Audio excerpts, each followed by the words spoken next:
Ini tidak bisa kita campurkan secara langsung. Karena dimetilaminanya apabila kita campurkan secara langsung ke glifosat ini akan mengeras. Assalamualaikum warahmatullahi wabarakatuh. Baiklah, langsung saja saya akan menyemprot rumput yang tinggi-tinggi seperti ini. Sudah tinggi sebatas hampir menyamai pohon kopi. Ini kopi saya berumuran 3 tahun. Sekaligus video ini juga akan menjawab atau akan menanggapi beberapa komentar dari teman-teman pemirsa kita, yang mana komentarnya di antaranya yang berkomentar pada, kalau tidak salah, pada video yang berjudul rumput bandel tetap mati. Di antara komentar tersebut, bagaimana tidak ditebas kalau rumputnya sudah tinggi-tinggi, sudah menyamai pohon kopi, Bang? Dalam video ini saya akan mencoba menjawabnya. Kemudian juga ada pemirsa kita yang berkomentar, terlalu banyak penjelasan, Bang, sebaiknya langsung praktik saja, nanti akan saya jelaskan. Kemudian juga ada lagi yang berkomentar, katanya tidak jelas, Bang, kalau tidak langsung dipraktikkan. Videonya hanya dibuat ilustrasi atau dibuat background, sulit untuk dipahami. Nanti saya jelaskan walaupun sambil kita praktek, menghemat waktu. Jadi sebelum kita melakukan penyemprotan untuk rumput yang tinggi-tinggi seperti ini, memang kita memerlukan teknik yang khusus supaya tidak mengenai ujung-ujung kopi atau tidak mengenai daun kopi, yang mana rumputnya ini sudah sangat tinggi-tinggi seperti ini. Jadi kita harus melakukan teknik yang khusus, yaitu dengan merobohkan rumput-rumput yang terlalu tinggi ini terlebih dahulu. Caranya seperti yang saya lakukan ini. Terlebih dahulu kita robohkan dulu rumput-rumput yang tinggi seperti ini, kita robohkan dulu. Nah, supaya rumputnya ini tidak terlalu tinggi lagi, kita robohkan seperti ini. Nah, kalaupun nanti ada yang patah seperti ini, biasanya kalau kita semprot, dia akan bertunas kembali. Nah, nanti akan ada penjelasannya supaya dia tidak mau bertunas kembali. Setelah saya praktekkan penyemprotnya, nanti akan saya jelaskan. Untuk sementara ini kita robohkan dulu rumputnya ini, biar kita untuk menghemat herbisidanya, juga agar lebih mudah kita untuk menyemprotnya. Ini seluruh yang kita akan semprot ini, kita akan robohkan semua terlebih dahulu. Nah, ini ada yang patah seperti ini, biasanya dia akan bertunas kembali kalau tidak tahu tekniknya. Kita robohkan saja seperti ini.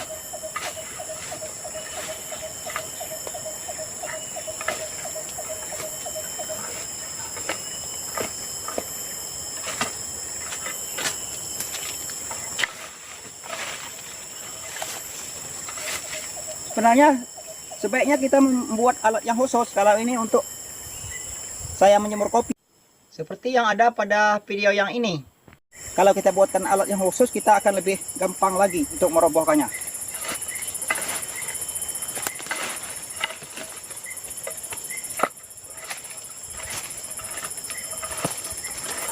Ini kita robohkan semuanya, semua yang akan kita semprot ini kita robohkan semua. Selain dari untuk menghindari supaya tidak mengenai kopi, ini juga untuk menghemat herbisida yang kita pakai. Apabila kita telah robohkan seperti ini, herbisidanya akan lebih hemat lagi, karena keadaan rumputnya sudah tidak tinggi lagi. Seperti inilah kalau rumput tinggi-tinggi, supaya kita menyemprotnya tidak mengenai pohon kopi. Jadi ini untuk jawaban yang dari teman kita, bagaimana caranya supaya tidak mengenai kopi. Bagaimana tidak ditebas kalau rumputnya sudah tinggi-tinggi. Nah, seperti ini. Jadi dia tidak tinggi-tinggi lagi kalau sudah kita robohkan seperti ini. Biasanya yang patah seperti ini akan bertunas kembali. Nah, untuk nanti setelah kita praktekkan menyemprotnya supaya dia tidak bertunas kembali, akan saya jelaskan. Nah, seperti ini penampakannya setelah kita robohkan semua rumput-rumput yang tinggi tadi. Nah, tidak ada lagi yang tinggi-tinggi. Ini kopinya. Nah, sudah terlihat. Sudah bisa dilihat nih. Tidak ada lagi yang tinggi-tinggi. Sampai ke sana. Sekarang kita mengambil tangkinya dan mencampur herbisidanya. Jadi Jadi ini ya, sambil kita melakukan prakteknya, saya juga akan memberikan penjelasan-penjelasan. Karena kalau saya hanya praktek dan tidak saya jelaskan, tidak sesuai dengan harapan saya. Sedangkan yang saya harapkan teman-teman pemirsa sekalian memahami intinya. Kalaupun prakteknya tidak persis seperti yang saya praktekkan, tidak menjadi masalah. Teman-teman pemirsa sekalian bisa memodifikasi atau bisa mengganti dengan teknik yang lain. Akan tetapi yang terpenting ini adalah intinya. Makanya itu saya sambil praktek atau ciri khas dari channel Kopi Lebah Obat Herbal adalah memberikan penjelasan-penjelasan, bukan hanya praktek saja. Saya akan menjelaskan sesuai dengan kemampuan dan pengetahuan saya. Apa yang saya tidak tahu, saya tidak akan mampu untuk menjelaskannya. Terlebih dahulu kita tuangkan dulu airnya. Kenapa harus kita tuangkan dulu airnya? Karena di dalam tangki ini ada tabung kecil. Tabung kecil itu terkadang kita tanpa sengaja kita menekan atau menarik pompa ini, tuas ini. Nah, ketika kita tanpa sengaja menarik tuas ini, apabila herbisidanya ini telah kita masukkan terlebih dahulu, dia akan masuk dalam tabung yang kecil itu. Nah, jadi bisa kita pahami kalau herbisidanya telah kita tuangkan terlebih dahulu dan masuk ke dalam tabung yang kecil itu, ketika dia masuk dalam tabung yang kecil, di dalam tabung itu tidak bisa keluar lagi. Nah, jadi yang ada pada badan utama tangki ini, air hanya mempunyai larutan yang tidak kental, sedangkan yang di dalam tabungnya itu lebih kental daripada yang pada tangkinya ini. Supaya untuk menghindari herbisidanya ini tertekan ketika menekan tuasan ini, jadi kita masukkan belakangan setelah kita isikan terlebih dahulu airnya ke dalam tangki ini. Nah, baru kita masukkan herbisidanya. Karena tadi kita akan menyemprot rumput yang hanya bisa mati dengan dimetil aminah, maka kita harus menyampurnya dengan dimetil aminah. Nah, jadi kita masukkan dulu dimetil aminahnya. Tidak harus dimetil aminahnya lebih dahulu. Yang ini lebih dahulu boleh saja kita memasukkan ini yang glifosatnya terlebih dahulu. Nah, tapi kalau saya masukkan terlebih dahulu ini. Nah, jadi untuk ukurannya ini ukuran 10 ml. Nah, jadi kita masukkan 10 ml setelah kita tuangkan airnya terlebih dahulu. Kita masukkan dimetil aminah 10 ml. Ini langsung praktek ya untuk menanggapi komentar teman kita. Langsung praktek saja, karena kalau tidak praktek videonya dijadikan background saja kurang jelas itu mas. Nah, benar sekali, ternyata memang benar kalau hanya dijadikan background. Nah, setelah ini ya, setelah kita masukkan dimetil aminahnya, nah, karena di dalam saringan ini juga masih ada cairan dimetil aminahnya. Sedangkan dimetil aminah dengan glifosat ini tidak bisa kita campurkan secara langsung. Ini tidak bisa kita campurkan secara langsung. Karena dimetil aminahnya apabila kita campurkan secara langsung ke glifosat ini akan mengeras. Nah, dia akan menjadi padatan. Makanya itu jangan kita campur secara langsung. Nah, untuk menyiram yang masih ada di saringan ini, kita siram dahulu. Nah, kita siram dahulu, atau langsung bisa kita siram seperti ini misalnya. Yang penting kita siram. Nah, kalau sudah kita siram seperti ini, yang ada di saringan ini dimetil aminahnya sudah larut ke dalam airnya. Nah, baru kita menyusul glifosatnya. Glifosatnya ini baru menyusul. Nah, kita masukkan juga glifosatnya. Nah, karena kita campur dengan dimetil aminah, jadi karena dimetil aminah dengan glifosat ini adalah sifatnya saling menjatuhkan seperti yang saya jelaskan pada video sebelumnya. Nah, karena dia saling menjatuhkan, sebenarnya ini tidak bisa dicampur, tidak boleh dicampur ya. Ini karena kita terpaksa, maka kita campur. Nah, apabila kita tidak campur, sebenarnya rumput yang tadi, rumput gunung itu bisa mati dengan 8 ml. Kalau tidak kita campur, hanya kita memakai dimetil aminah ini saja, tidak kita campur dengan glifosat. Tapi karena ini kita campur, harus kita naikkan konsentrasinya. Kalau tadinya 8 ml, nah jadi kita buat saja 10 ml ini tadi.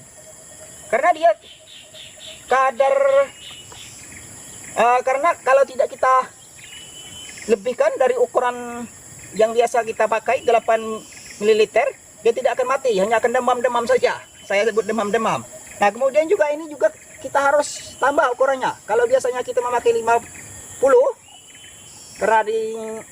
karena di kebun kita masih ada juga rumput monokotil, biasanya saya memakai 50 kalau tidak dicampur dengan ini.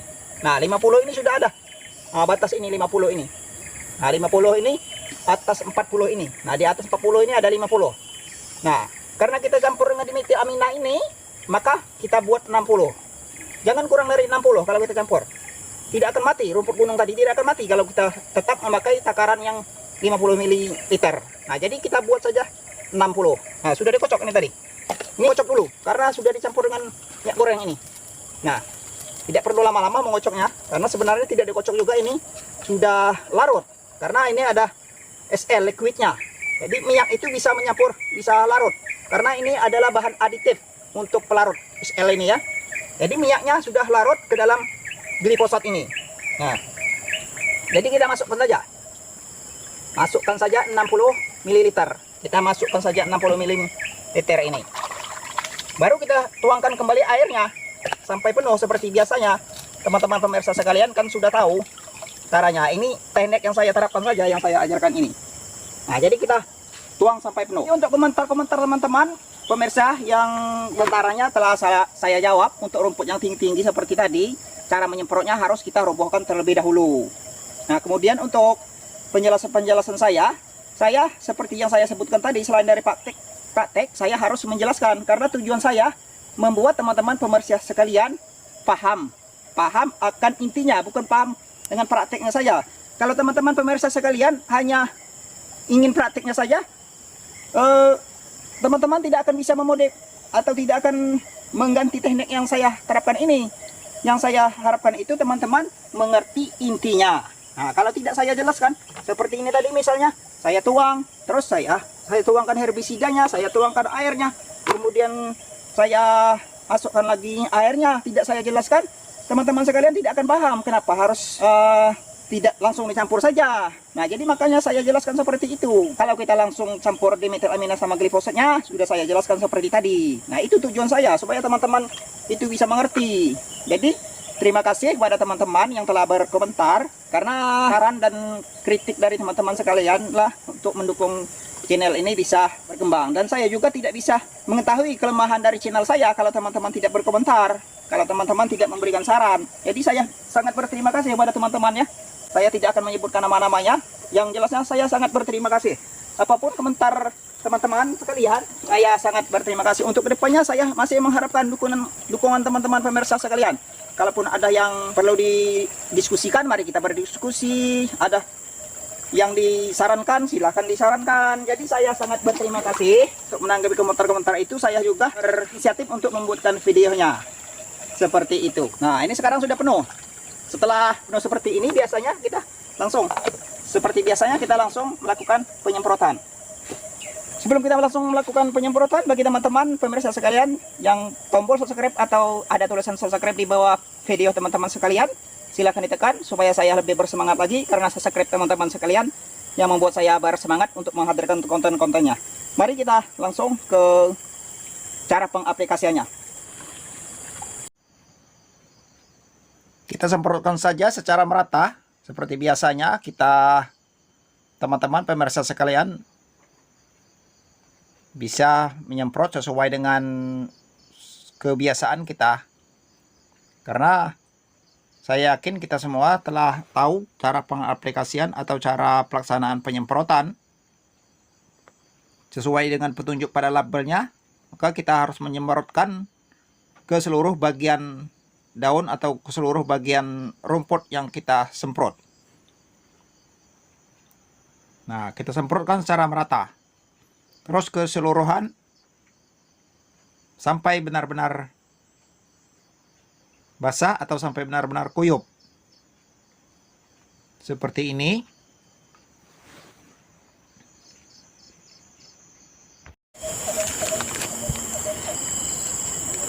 Biasanya akan ada yang patah seperti ini. Yang patah seperti ini biasanya rumput gunung ini akan bisa bertunas kembali dari bawah ini.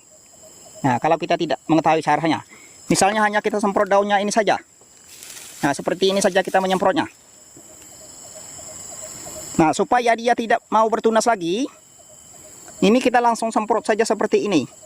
Di tempat patahannya ini, kita semprot saja langsung seperti ini. Nah, ini kan dia kambiumnya ini masih terkena. Jadi apabila kambiumnya ini terkena herbisida, mudah-mudahan saja kalau biasanya seperti yang saya lakukan, ia tidak akan bertunas kembali. Nah, seperti ini misalnya, yang remuk seperti ini. Ini remuk ini biasanya dia akan bertunas kembali dari bawah seperti ini, dari sini. Karena sifat dari rumput, sifat dari tumbuhan itu ya yang menyerap itu daunnya. Nah, sedangkan kita menyemprot daunnya seperti ini, kita semprot daunnya seperti ini, hanya akan mati daunnya saja. Yang akan mati daunnya sampai ke yang patah ini saja. Jadi, untuk supaya potongannya ini tidak bertunas kembali, kita semprot langsung kepada kambiumnya ini. Seperti ini. Nah, kita langsung semprot seperti ini. Dia tidak akan bertunas kembali. Seperti itu penjelasannya.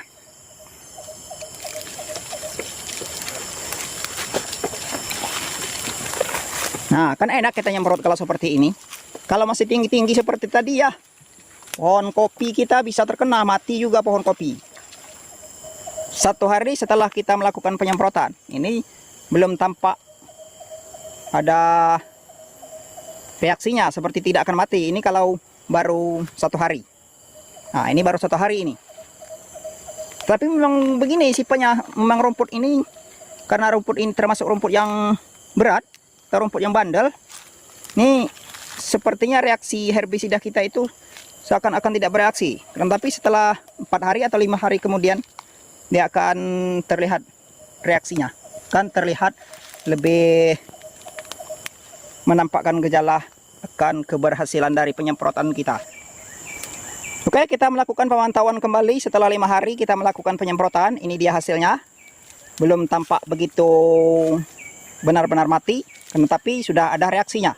Artinya ini kita melakukan penyemprotan berhasil. Tinggal kita masih menunggu proses. Nah, ini dia seperti yang saya sebutkan, kalau patah. Nah, ini patah, ini dia akan bertunas. Ini mungkin tidak terkena ya, sudah kelihatan. Nah, sudah ada mata tunasnya ini. Mungkin saya tidak menyemprot dari patahan ini waktu itu. Waktu saya melakukan penyemprotan, patahannya ini tidak saya semprot. Ini sudah kelihatan, ada mata tunasnya. Ini akan muncul apabila kita biarkan. Jadi kita cabut saja ini. Nah, kalau rumput sintrong ini memang tidak mati. Seperti sekarang ini, walaupun kita biarkan beberapa hari kemudian, rumput sintrong ini memang ada herbisida khususnya. Untuk teman-teman yang pengen tahu bagaimana cara memberantas rumput ini, silakan teman-teman berkomentar bagaimana cara memberantasnya. Kalau tidak ada yang berkomentar, mungkin tidak ada yang membutuhkan, jadi saya tidak akan membuatkan tutorialnya bagaimana menyemprot rumput sintrong ini. Rumput sintrong ini kalau bahasa kami junar. Nih, yang ini juga, rumput ini juga tidak akan mati, rumput kawat. Nah, bagi teman-teman yang ingin mengetahui, silakan berkomentar bagaimana caranya untuk membasmi rumput ini. Karena dengan dimetilaminah dan glifosat juga paraquat, rumput ini tidak akan bisa mati. Nah, silakan teman-teman berkomentar bagi yang ingin mengetahui bagaimana caranya memberantas rumput kawat ini. Ini dia ciri-cirinya. Buahnya putih-putih kecil. Nah, dan agak keras. Nah, untuk kita cabut tidak bisa kita cabut ini. Nah, iya, tidak bisa kita cabut. Nah, jadi ada herbisida yang khusus untuk membasmi rumput ini. Nah, untuk yang patah seperti ini, dia mati juga yang patah seperti ini. Kalau kita semprot, nah langsung patah. Dia tidak akan bertunas lagi. Ini sudah kelihatan menghitam. Tidak akan bertunas lagi ini, karena memang kita semprot dari patahannya ini. Sedangkan untuk rumput monokotil yang seperti ini sudah tampak tinggal menunggu proses. Bisa kita pastikan mati, karena kita campur dengan glifosat. Kalau tidak kita campur dengan glifosat, rumput yang seperti ini tidak akan mati. Nah, teman-teman pemirsa sekalian, mungkin itu saja video pada kali ini. Saya cukupkan saja, mungkin bisa dipahami. Akhirnya saya sudahi, wabillahi taufiq wal hidayah. Wassalamualaikum warahmatullahi wabarakatuh.